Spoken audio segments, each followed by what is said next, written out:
You know, I think it's a team effort.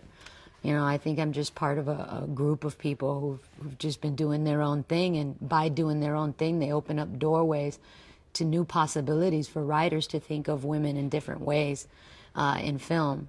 You know, because the grand majority of the time, it's either, you know, when you're tough, you're either the butch girl who's like a bull dyke, you know, and gets killed in every movie, or, you know, if you're like, you know, strong in some way, you know, you have to be categorized in a specific stereotype that nails you to one thing. And it's like, we're human, and there's so many colors, so many different types of, you know, so many different aspects of a woman to explore that that we shouldn't pigeonhole her to either lipstick or, you know, or complete, you know, tomboy.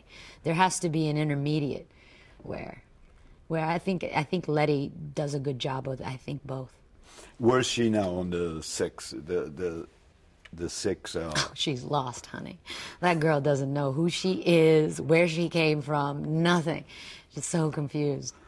So she's lost, without giving away too much, she's lost her identity, or she's amnesia? She lost her memory, yeah. How much, you seem very grounded, but was there a time when you were kind of lost like Letty when you were growing up? Oh, honey, it's called my 20s. Really? Yeah. Yeah, that's pretty much, yeah. Yeah, that's as lost as you can get. I even did a show called Lost while I was lost. It was great. So now you found yourself, you opened... I'm lost, but now I'm found, yeah. I'm good. You know, there's something about womanhood that just puts everything in perspective. You know, I like the 30 notch, because from that point on, it's almost like you have this understanding of your limits. I tested every single limit in my 20s, and now I know what they are. And there's a certain confidence and a sassiness, about a swagger about me now. There's like a confidence there that I didn't have before, because I was always too busy trying to see, I wonder what this envelope would look like if I pushed it. You know. So in a way you were living on the edge, like we all did, or some of us do still. Yeah, you want to see what you're able to do. You want to see what you can't, you know.